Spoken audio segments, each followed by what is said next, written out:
أشكر معالي الوزير باتريوتا على بيانه. أدعو الوزير الاتحادي للشؤون الخارجية لجمهورية ألمانيا الاتحادية صاحب المعالي السيد جيدو فيسترفيلي إلى أخذ الكلمة.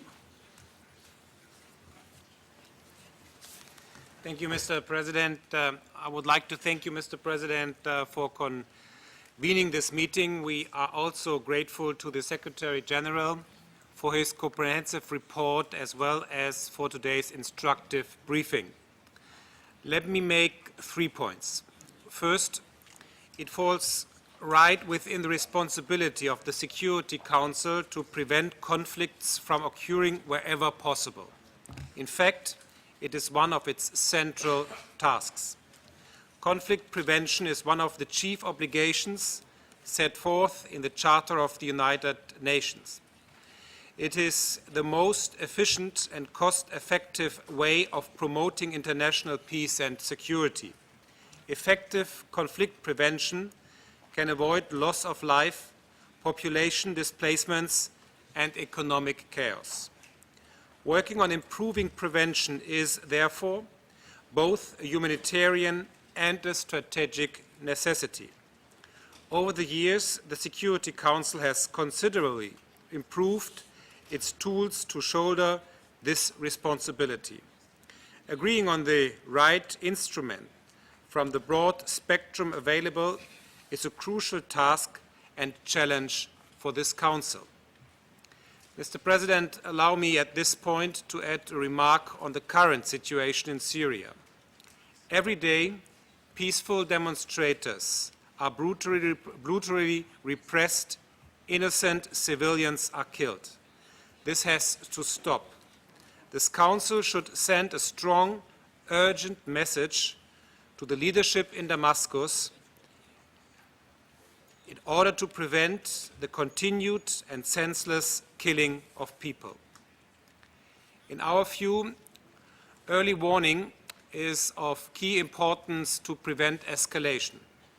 We welcome the fact that the Security Council has been increasingly prepared to tackle new threats and situations of insurgents conflict. This is the way forward. Second, in addition to operational improvements, we also need a long-term structural perspective. Part of the Security Council's responsibility for the conflict prevention is the need to look at long-term threats to global security. To take one example, it is our conviction that understanding the implications of climate change for international peace and security will be essential for preventing escalation in many future crises. Mr. President, aside from facing these new threats, the best prevention of conflicts remains respect for human rights and economic development. There can only be true peace, sustainable development, and shared prosperity when human rights are respected. A credible fight against impunity can also have a preventive effect. A third remark. The Security Council cannot do this alone. As stated in the Charter, the Security Council shall encourage pacific settlement of disputes also through regional arrangements. There has been a notable growth in mediation efforts by regional organizations such as ASEAN, the African Union, the Arab League, and the European Union. Regional expertise needs to be heard when dealing with conflicts in a particular region. Germany has therefore always underscored the central importance of the Arab League's stance on the developments in the region over the last half year. The European Union has assumed its regional and global responsibilities. The European Union actively participates in conflict prevention, conflict resolution, and peace building. It has developed its own instruments for enhancing stability and consolidating peace, including crisis management missions and diplomatic initiatives. It also supports the African Union and the United Nations in their efforts to bring peace. Cooperation between the United Nations and regional organizations will be key to further improving capacities and tools to deal with prevention.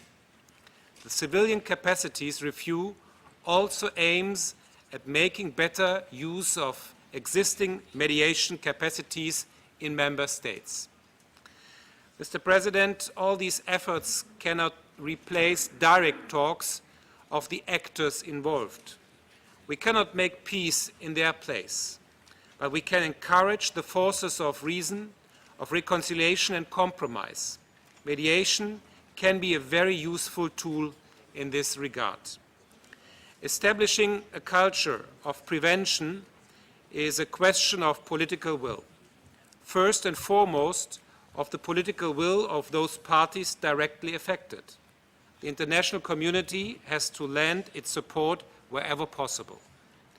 Developing a culture of prevention is also a question of political participation. Participation of those affected, in particular women.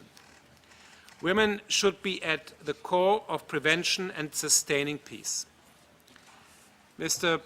President, members of the Security Council, we fully support the conclusions drawn by the Secretary General in his report, notably with a view to building integrated partnerships on all levels and improving early warning mechanisms.